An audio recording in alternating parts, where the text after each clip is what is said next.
Buenos días a todos. Hoy vamos a hablar un poco más en profundidad sobre el compostaje. El compostaje mejora la estructura del suelo ya que aporta aire y mejora la conservación de humedad. También aporta vida al suelo ya que los microorganismos que ingresan empiezan a trabajar sobre nutrientes que no están a disposición de la planta para que ésta luego lo pueda tomar mucho más fácilmente del suelo.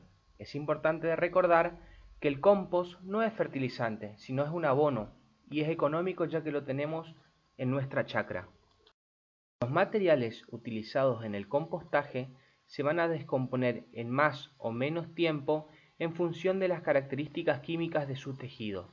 Es decir, aquellos materiales ricos en celulosa, como ser madera, tallos, restos rastrojos de cultivos, tienen más carbono.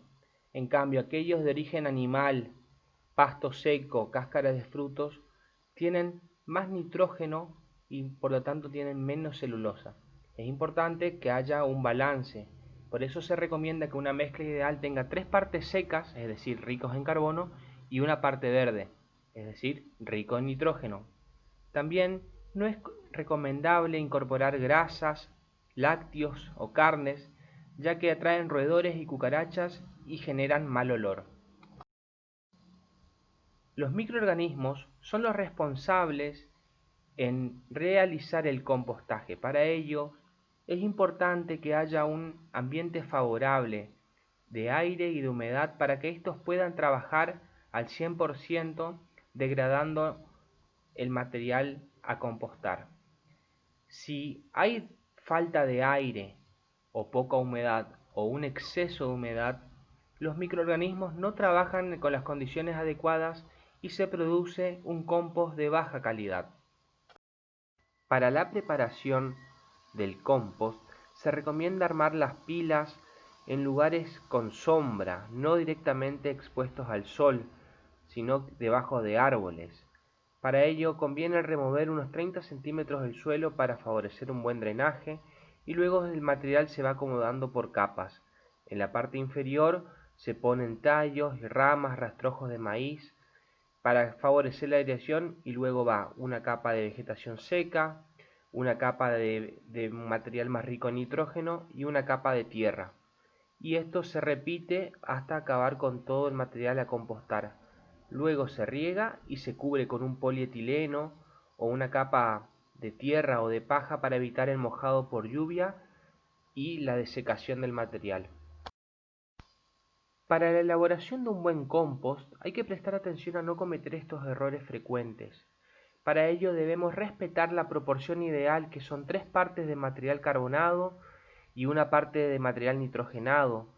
También hay que tener en cuenta de que hay que revolver la pila o el montón para favorecer la entrada de oxígeno, para poder disminuir también la temperatura excesiva y en caso de que el material esté muy seco habrá que hacer riegos periódicos para humedecer el material y favorecer el desarrollo de los microorganismos.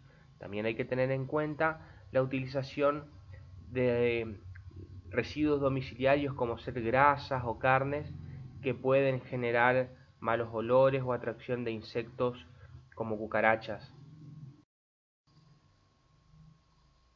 Si observamos lombrices o insectos, esto quiere decir que estamos por el buen camino y que la fase de calentamiento excesivo que se denomina termófila ha finalizado y la aparición de insectos es un proceso normal y van a ayudar a terminar de elaborar el compost. Si las pilas son demasiado pequeñas, se recomienda hacer en cajas. ¿Por qué? Para favorecer la retención del calor. La maduración del compost va a depender del material utilizado y de las condiciones climáticas. En general, un compost está semi-maduro cuando uno puede llegar a reconocer el material utilizado, pero ya está oscuro, y esto va a ir de los 1 a 3 meses. Y el compost ya está maduro y listo para ser utilizado cuando tiene una apariencia a tierra con olor agradable y hay presencia de lombrices Este proceso tarda aproximadamente unos 6 a 12 meses. Siempre van a estar influenciados por factores climáticos. La cantidad de compost a aplicar es entre 2 y 15 kilos por metro cuadrado. Para tener una producción sustentable en el tiempo, siempre hay que mantener la riqueza del suelo. Por lo tanto, en suelos pobres va a haber que agregar más compost que en un suelo rico. ¿Sí? En un suelo pobre hay que enriquecerlo y en un suelo rico hay que mantenerlo. A continuación comparto la bibliografía utilizada. Bueno, estamos siempre atentos a cualquier consulta, así que espero que les haya gustado. Muchas gracias.